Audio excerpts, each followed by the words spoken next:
Right, hello. I can see a few people are joining now. I've not done a Facebook Live before, so this is all new. Hello, Sean. And can everybody hear me okay there?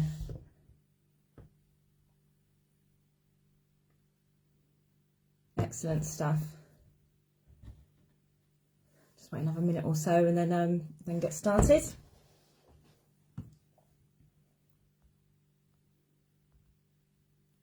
There we go. I've got the comments up now.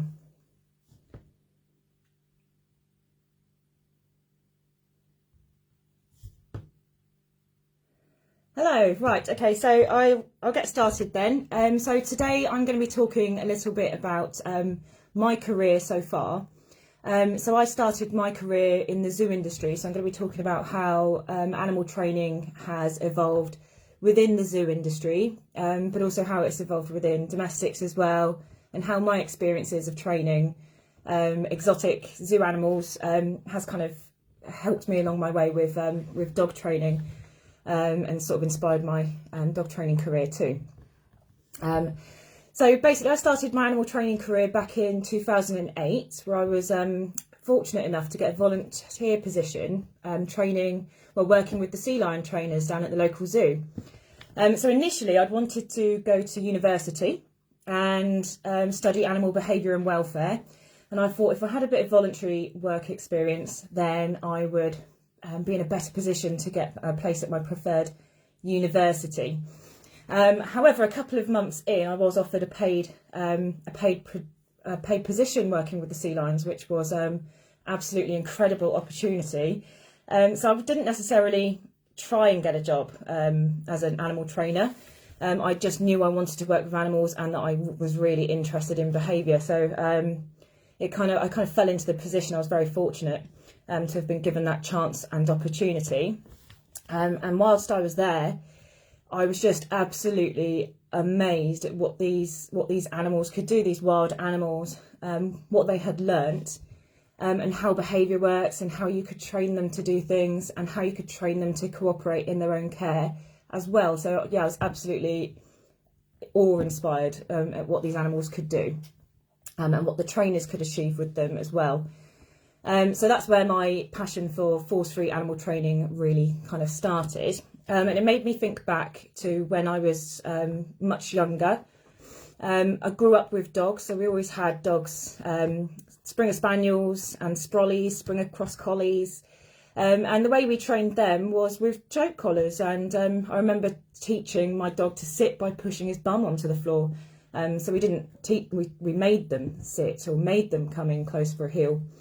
And it kind of made me really think, wow, if we can train these massive sea lions without using forceful techniques, then why aren't more people doing that with their dogs? But yeah, as it turns out, lots of people are doing that, as if the training techniques are spilling over now.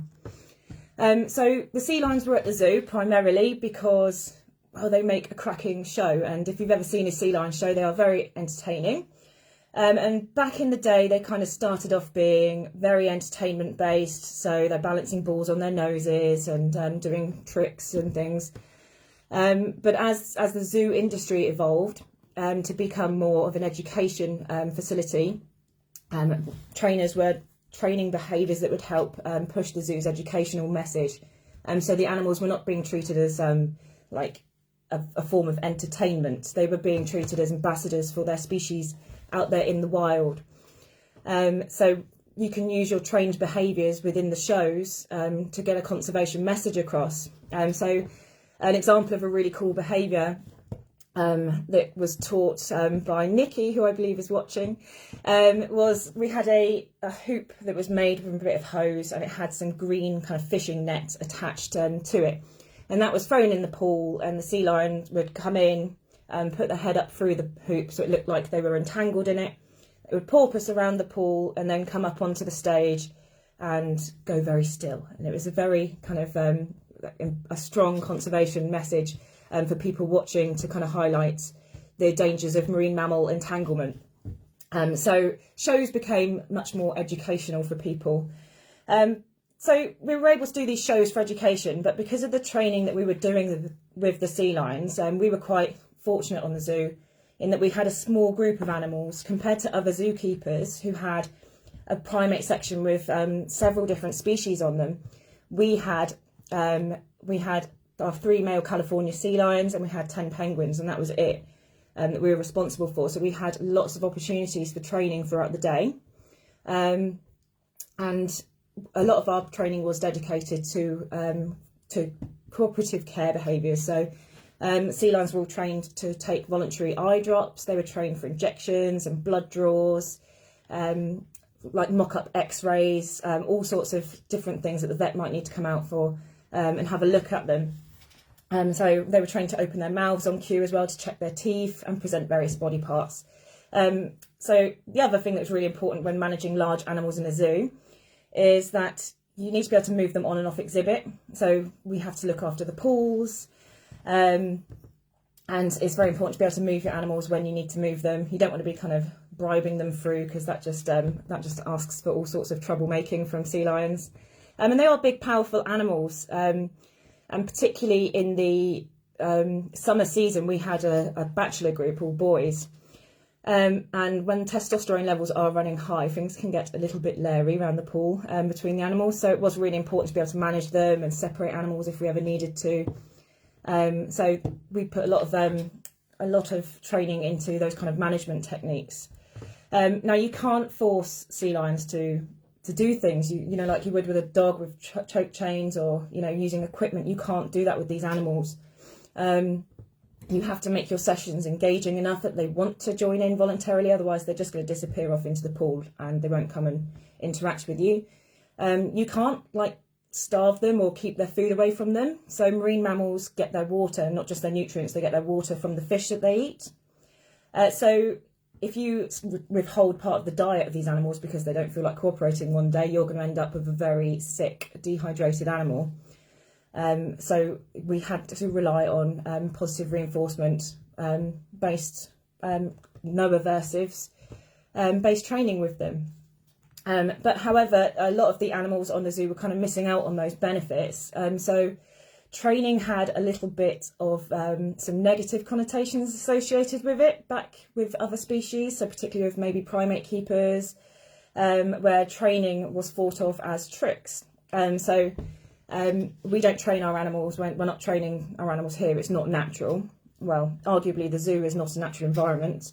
But yeah, training was seen as tricks. Tricks equals circusy, circus equals bad for welfare, and it's degrading for the animals. But they were missing a key point of all the benefits of animal training within the zoo environment.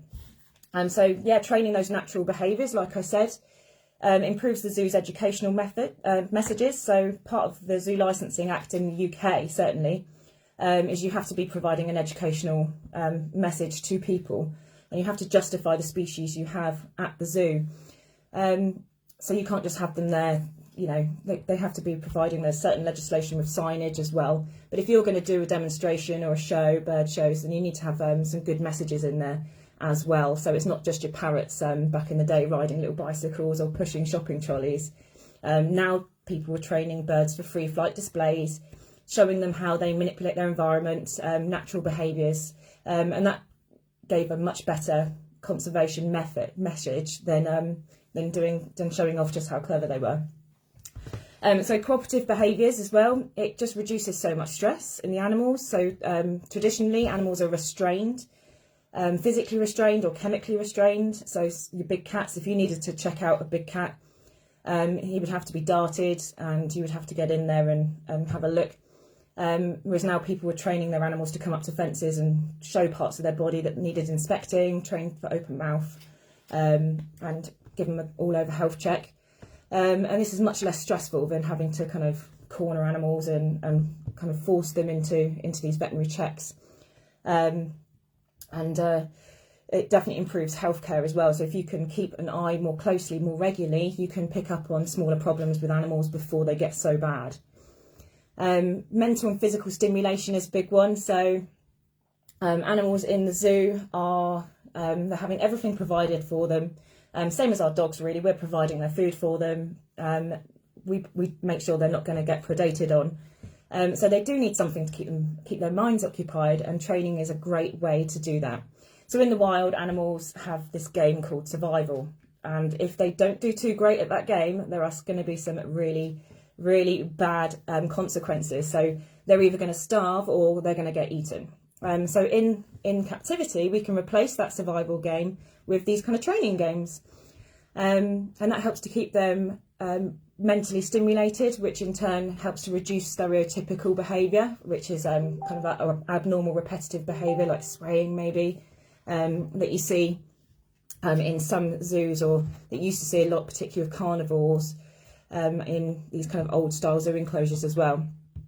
And there are huge benefits to the animal keeper relationship as well for having these training programs in place. So it's really reinforcing for the zookeepers. So once they learned that they could teach their animals to cooperate in their own care, it's quite reinforcing to us as well. So it did start to grow and spread throughout the zoo community, and then people were sharing their kind of training, their training goals and their training successes with others, and that again encouraged other people to give it a go with animals under their care.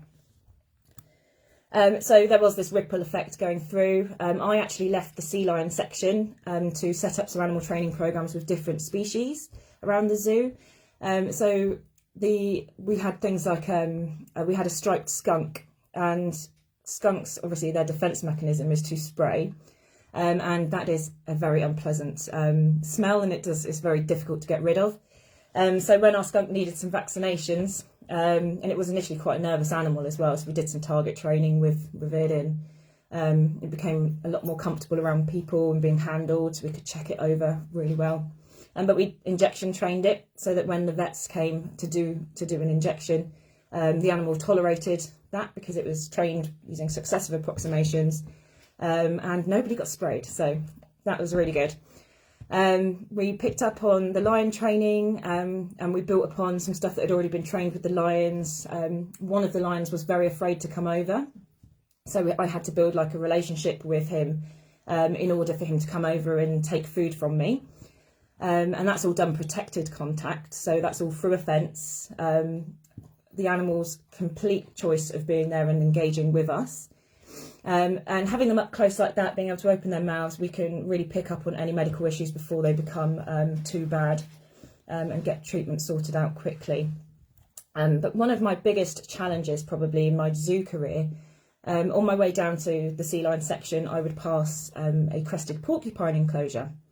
And I'd never seen these animals. They were absolutely terrified of the keepers. So I spoke to some of the zookeepers there.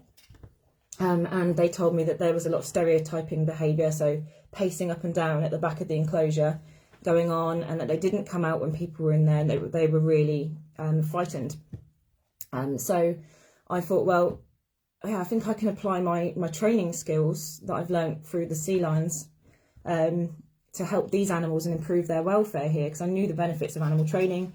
So let's give this a go. So I moved off the section and began getting to work with problem solving to improve the welfare of these porcupines. So the crested porcupine, their kind of threat display, when they're unhappy, they will stamp their feet and then they'll rattle their quills at you, and they're quite large animals, and they are, it's quite scary when you hear them rattling those quills. They are quite, it's quite intimidating.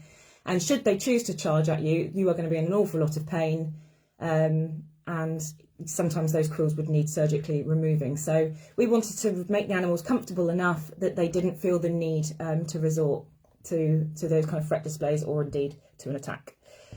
So with sea lions, you can just go in and give them fish, and they're like, oh yeah, fish. But with the porcupines, if you went to go give them some food, they'd be like, oh no, go away, and they'd be stamping and asking for space, threatening you, back off or else. So I had to use kind of negative reinforcement techniques. So the zookeepers or people, we were the aversive in their environment. So I had to watch for any kind of calmer responses, and then reinforce those by removing myself from the enclosure.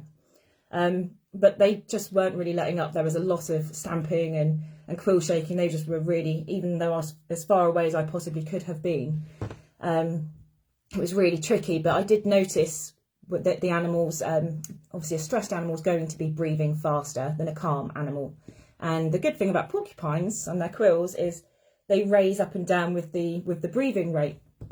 So I would notice when the breathing rate started to slow down, and then I would remove myself from the enclosure. And gradually we got calmer responses. Then the animals would start to orientate towards us, and we would reward that by removing ourselves. And we did get to the point where they would hand feed, take food off of us. And then we moved on to target training. We targeted the animals around the enclosure. We'd have a few zookeepers around as well to desensitise them to having people around. Obviously, if you're an animal in a zoo, zoos have visitors go in. And if your animal is scared of people being around the enclosure, your animal's going to have really poor welfare and is going to be stressed out a lot of the time. We then moved on with their training and managed to crate train the porcupines, and this was really successful. We managed to successfully approximate it up to having the door on, and then we lifted the crate, moved it around a bit, and eventually when the animals were moved down to a much larger enclosure down the other end of the zoo, this was done completely force-free, voluntary, by moving the animal in the crate. Now, if the animal hadn't have been trained, his name was Sid, so if Sid wasn't trained for this crating and moving behaviour, we would have had to use a board and kind of corral him into a corner and kind of herd him into the crate, which would have been very stressful for Sid and very stressful for us as well. So so it is really important to have animals comfortable with people. And I guess this applies with dogs as well. So dogs that are scared of new people, they can be counter conditioned to feel a bit more comfortable around people. When animals are under human care, it's pretty important for their welfare that they're not absolutely terrified for a lot of the time.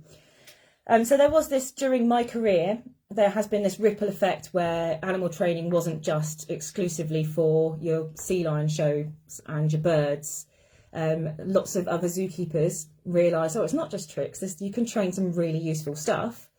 So some of the bigger primate or great ape keepers are training, like putting the arms of, getting the animals to target their arms through into these kind of cages coming off the enclosure, for blood draws, training for open mouth behaviours again, checking teeth, elephant training. So traditionally elephant training used to be quite aversive, with the use of bull hooks or just carrying them. There's been a big move over to protected contact now for elephants. And an essential part of elephant keeping in captivity is their foot care.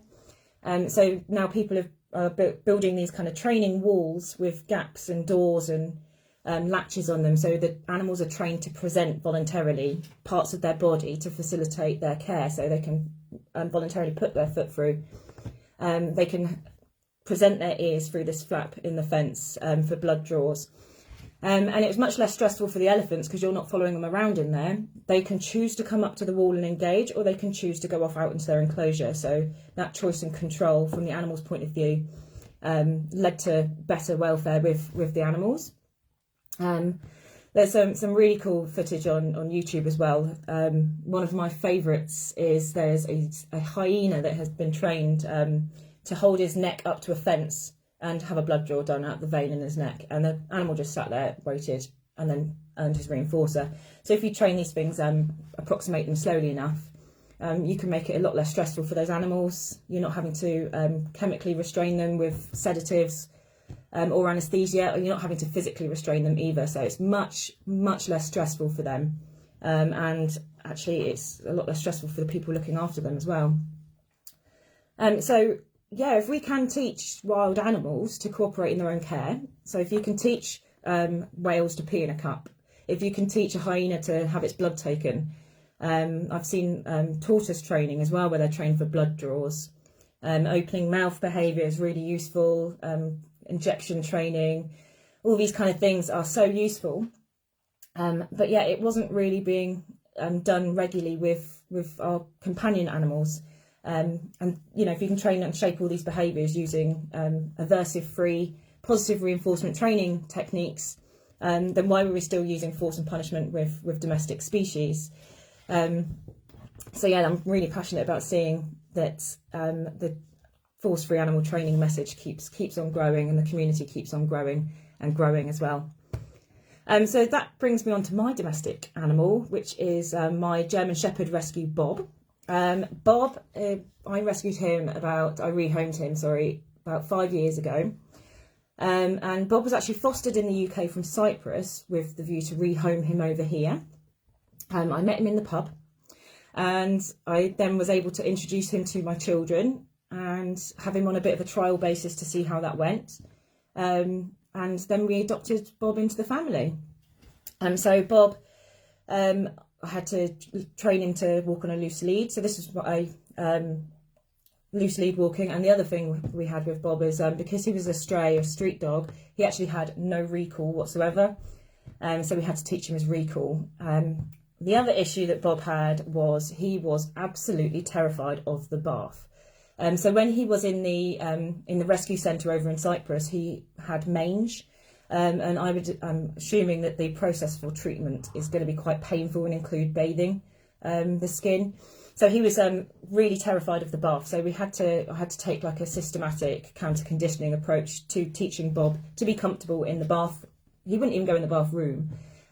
So we started by putting licking mats down and Kongs and just letting him have those in the bathroom without me in there. And then in letting him enjoy them with me in there, and then approximating longer times in there. Then I taught him to jump in and out the bath.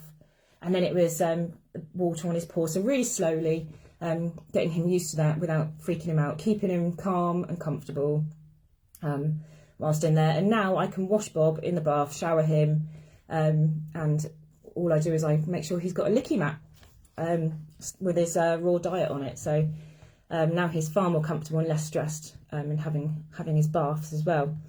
Now the other problem I had with Bob, which we're still working on now, is he's very dog reactive on the lead. And having done my research into it, I interpret that as barrier frustration. So when Bob is off the lead, he will run up and greet other dogs. When he's on the lead or in the car or behind a gate, he will shout and bark and lunge at them. So he exhibits a lot of frustration. So when I'm starting with a new species in the zoo, you would kind of want to know your species. So same with the dog.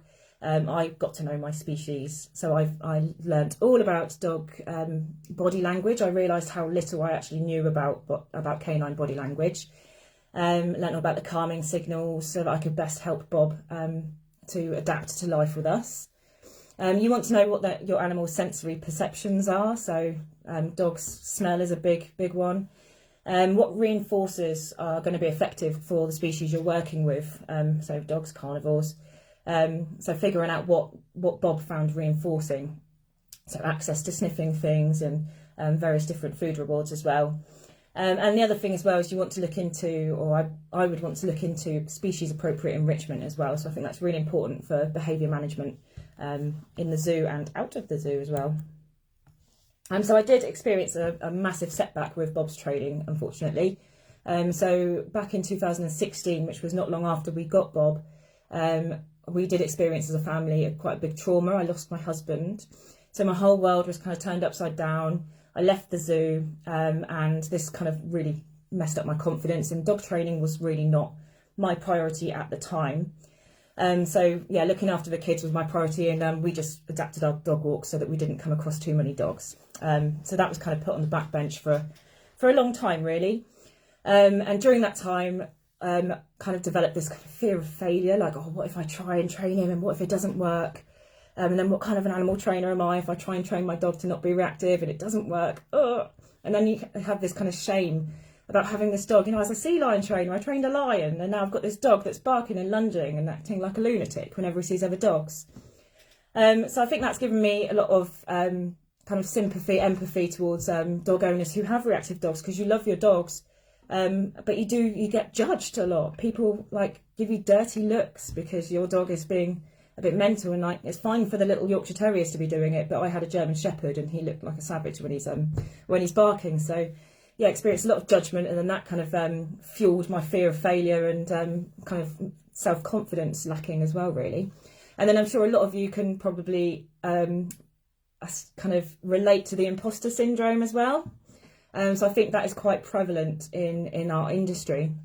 And so I did have this kind of fear of going, oh, if I go over from zoo training into dog training, oh, I'm going to be exposed as this massive fraud. So it's really terrifying. But yeah, things did start to get better. I actually did get a job in an aquarium, and I introduced a behavioural enrichment program in the aquarium to help reduce stereotypic behaviour and to help encourage our little octopus to come out. I studied a conservation degree, and I thought that would open up some avenues to get into wildlife conservation, actually. But there was modules in the degree on animal behaviour and zoo conservation and animal training in the zoo, and it just kind of really reignited my passion for animal training and behaviour. So I started to look back at the dog again and go, oh, do you know what? I need to pull my finger out and just get on with this training. And then I read, I think it was a Ken Ramirez book actually, where he quoted Karen Pryor. Excuse me. So she said, it's just behaviour and we can shape behaviour. And I was like, yeah, okay, come on. So I dusted off my clickers, dehydrated a load of liver, and got to work with Bob's reactivity training. And I seen huge benefits with my relationship with Bob as well. As a result of this. So when we started seeing successes and when he started learning to look to me instead of barking and lunging, it boosted my confidence, and it really boosted our relationship more than anything. I think you don't always realise that kind of underlying, because I love my dog, I've always loved my dog, but you didn't realise there's this kind of underlying resentment there that walks are so bloody difficult with a reactive dog. So yeah, we had huge relationship benefits, and it is still a work in progress. I don't know if I'll ever have the perfect dog that will just walk by every dog. But once I committed myself to doing it, and I was getting reinforced by seeing his progress, it's doing great, and we're learning every day. And then so I've decided I want to work with dogs. So I did manage to get myself a job during this COVID mental times, working in a dog grooming salon. And yeah, I learned so much in my time there. So I was working with two incredibly talented dog groomers. And yeah, I just wouldn't believe how much skill and knowledge these guys have for their jobs. So yeah, there was a lot of dogs that are kind of labelled difficult dogs in the grooming industry. And with my zoo background and behaviour background, I was like, these animals they're not difficult. They're actually just having a really hard time with what we're doing to them. So I can see a huge kind of need for dog trainers and dog groomers to kind of collaborate a little bit here, and for people to, dog guardians to know how to desensitise their dogs to the processes that we need to do to help keep them healthy. And certainly in the UK, I'm sure that every other dog is a cockapoo or bred with a poodle. So there's a lot of these curly-coated dog breeds. And I don't think owners really realise how often they need to be brushed. So yeah, there's a huge kind of need for animals to kind of learn how to cope and learn that it's safe to be groomed. So yeah, I've kind of got this new kind of passion for training. I've done some work with Bob as well, using the bucket game to help give him some control over grooming, over brushing. And he's been trained for voluntary nail trims. And I think it's really important that we keep sharing those cooperative care behaviours with your dog training clients and with other people. So yeah, there's a huge need for it. And then with Bob's reactivity, I joined quite a few reactivity groups on Facebook and then promptly left them because I was absolutely gobsmacked how many people are still using prong collars, because I just didn't realise how all the people I know and talk to are force-free trainers. I didn't realise how many people were still using aversive techniques on potentially aggressive dogs. So it's absolutely mind-blowing, really. So yeah, I left those groups. Lessons from the zoo. What have I learned, and how am I going to take that forward with my dog training career? I have just I've been accepted onto the Karen Pryor Clicker Training Academy for professional dog trainers. So I'm really looking forward to getting stuck into that program in September. So yeah, the lessons that I've learned, counter conditioning animals to potentially aversive experiences for them, and going at the animal's pace with that. So I think that's really important. Give your animals that kind of choice and control will help them to cope with handling, to help them to cope with veterinary procedures, to help them to cope with grooming. So that applies not just in zoos, but any animal under human care. Desensitizing again. When you're training a behaviour for a veterinary procedure, perhaps you can't just assume that when the vet comes in, the animal's going to be okay with it then. If you're adding any new part to that training session, you need to kind of work on it prior. You can't just train this amazing layout, but once you invite a vet in, the animal's like, oh, who are you? You need to think about all the different aspects that it's going to be, your animal's going to be exposed to. A big one I learnt with working with big zoo animals is avoiding frustration. So my dog obviously has a lot of frustration issues with barriers, but I have worked with zoo animals which experience a lot of frustration, and those animals, like Bob has a zero bite history, but some of these animals I worked with in zoo had a bite history, and when you have a massive sea lion next to you with a bite history, you really need to make sure he doesn't get frustrated. So yeah, I learned to become quite good at reading the animal and making sure they don't become frustrated, to avoid getting hurt. We also had a little coati who was hand reared, and she became frustrated very easily as well. So yeah, and that was probably one of the only animals I did get bitten by. So yeah, avoiding frustration in animals. It's not just because they're big and dangerous, but you know, we want to avoid our dogs getting frustrated as well, for their welfare and for your safety as well. Not all reinforcers are equal. So the sea lions would prefer certain fish, the lions would prefer certain meats. My dog prefers, Becky just mentioned Shivers the meerkat. Yes, I did get bitten by Shivers the meerkat. Honestly, the only animals that have ever bitten me are hand-reared animals in the zoo. That animal, oh yeah, that was a tetanus shot job, that one. Yeah, so not all reinforcers are equal. You kind of want to learn what is reinforcing to your animal, but also not just food reinforcers. So it's very easy to get into that habit of, with a food-orientated animal, to just give them food. But what happens when your animal's not hungry? In the breeding season, when the sea lions are actually thinking more about sex than they are food, you need to use other reinforcers. So you can reward behaviours with the opportunity to perform a behaviour they really like doing, and things like that, so, or having access to stuff. So yes, using your reinforcers, really important. So the importance of choice and control with animals. I've seen some amazing training where people were training their parrots to go into cages, but instead of training them to let the door be shut, they trained the parrot to pull a little kind of string to pull the door shut themselves. You're giving the animal kind of control over that situation, and that really helped to speed up that kind of behaviour of being shut in. And if the animal wants to leave, it can leave. So an animal that can leave is more likely to stay. So giving the animals choice and control, for sure, is really important. And another big thing I learned from the zoo is the benefits of enrichment in behavioural management. So every good zoo nowadays will have an enrichment programme. Again, back when I first started, there were some zoos that would say, no, you're not putting enrichment in there, it doesn't look natural. Well, the bloody fence doesn't look natural. So eventually people are realising how important it is. So yep, every zoo's got a collection of Kongs now and various other different things, boomer balls. And those kind of enrichment, not just food enrichment, but you do have, you know, your scent enrichment as well. But it's really important for behaviour management. Bored animals are going to be your animals with behavioural problems, and it's just the same for dogs as well as it is for a tiger in a zoo. And probably the biggest takeaway that I've got from my time training animals in the zoo is that you can shape behaviour without force. In the zoo, it was the only way, particularly with sea lions and lions protected. You can't force them to do things. You just can't, because either your animal's going to bugger off and you've lost its interest, or you're going to get hurt. So there is no using aversives. So just because you can use a choke chain with a dog does not mean you should use that.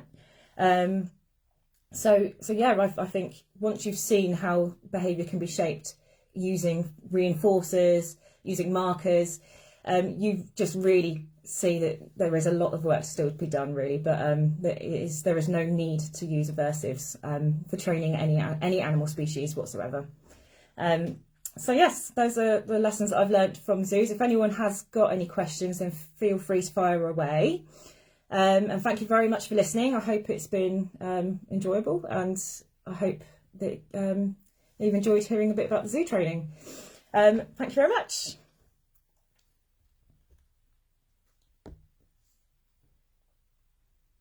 I think what I'll do is I'll probably finish the talk now, and then I'll hang around on the comments and answer any questions.